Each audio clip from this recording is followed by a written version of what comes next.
जी अवाम बेरहम व्याजखोर माफिया जे निशाने ते।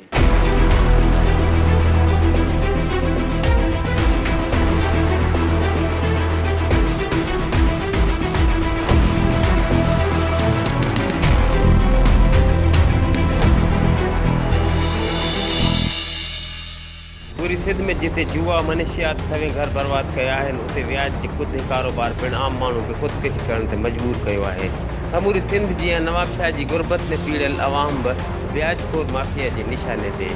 कानून ख़ामोश तमाशाई बणियल। यूसी बुछेरी विलेज सहता मोहल्ला तालुको दौड़ ज़िले नवाबशाह जे रहवासी नदीम अहमद पुट हुसैन बख्श सहतो, जंहिंखे जमाली आटोज़ कचहरी रोड नवाबशाह जे मालिक अब्दुल रशीद जमाली, शाहिद जमाली, मीर हसन जमाली 11 लाख रुपया जबरी तौर ते व्याज जा वसूल करण बाद वधीक पैसनि लाइ मौत मार धमकियूं ॾेई रहिया आहिनि। हिन मज़लूम नौजवान ॿुधायो त अब्दुल रशीद जमाली, शाहिद जमाली, मीर हसन जमाली 3 खां 4 महीननि जी ओधर ते मोटरसाइकिल ॾेई डबल व्याज वसूल कंदा आहिनि ऐं रिकवरी जे लाइ मूंखे परेशान कंदा आहिनि।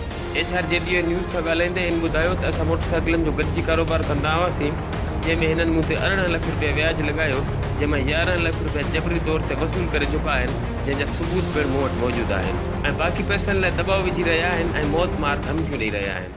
जीअं त मुंहिंजो अब्दुल रशीद जमालीअ सां मोटरसाइकिलनि जो कारोबार हो, उन में जेको असां मोटरसाइकिलियूं हिक ॿिए खे ॾींदा हुआसीं, वठंदा हुआसीं, ॿियनि खे ॾींदा हुआसीं। उन में हुन तक़रीबन मूं ते व्याज लॻायो आहे 17-18 लाख रुपया। मां भरे छितो थी पियो आहियां। मूं वटि का शइ न आहे। मुंहिंजी जेका पेमेंट इन्वेस्ट जी हुन वटि पियल हुजे उहा मूंखे अॼु ॾींहं ताईं नथो ॾिए। मां चई बीठो आहियां। हुनजो पुटु हू ॿई जेको असां जिथे मां कारोबार कयां थो, टैक्सी पछाड़ीअ में हलायमि इस्पताल में, उते बि मूंखे धमकियूं ॾेई आहे त असांखे पैसा न ॾींदे त असां तोखे हीअं कंदासीं, हीअं कंदासीं। उनजे लाइ मां जेको सो होमियो राइट्स वटि आयो आहियां ऐं मुंहिंजी ख़ुदा कंदा त हू हेल्प कंदा, मदद कंदा। जीअं त मूंखे पंहिंजा जेके मुंहिंजा पैसा आहिनि 16-17 लाख रुपया उहे मूंखे पंहिंजा वठाइनि। मां IG साहिब खे, SP साहिब खे, DIG साहिब खे सभिनीनि खे अपील थो कयां त मुंहिंजी ख़ुदा करणी हिकिड़ी मदद कई वञे।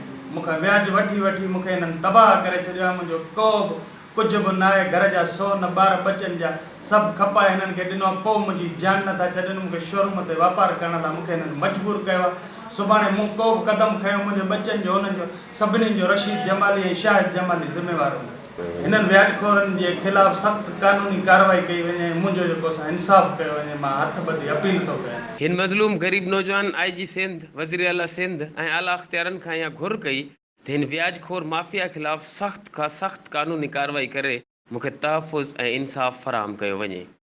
Ali Jafri Solanki, HRJDO news, Hyderabad.